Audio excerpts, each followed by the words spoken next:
হিমাগারে ভাড়া বৃদ্ধির প্রতিবাদে রাজশাহীর মোহনপুরের সড়কে আলু ফেলে বিক্ষোভ করেছেন কৃষকরা।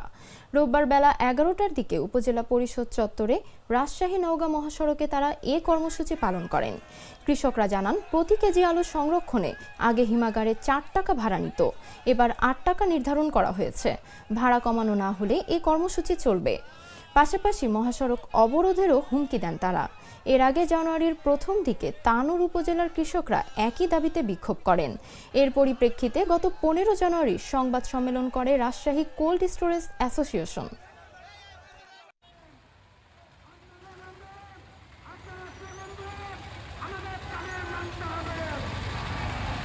এই বিষয়টা দেখে আমাদের দাবি যেন আমাদের দাবি যদি না মানা হয়, আমরা কোলেস্ট্রল জাত করবো না। আলু আমরা যে মাঠে করেছি, এই মাঠে সংরক্ষণ করব, আলু নষ্ট করে দিব প্রয়োজনে, কিন্তু সরকারিরা কিভাবে ম্যানেজমেন্ট করে সেটা দেখবে। আমি 4 বিঘা জমি আলু করেছি, আমার আলু সংরক্ষণ করবো কোলেস্ট্রলে।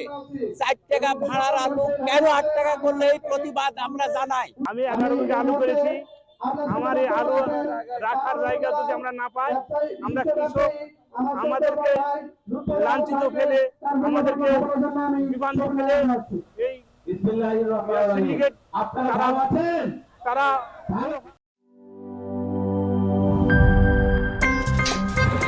আমার একটা স্মার্ট সিদ্ধান্তে 25% গ্যাসের খরচ কমেছে। ভাবছেন কিভাবে?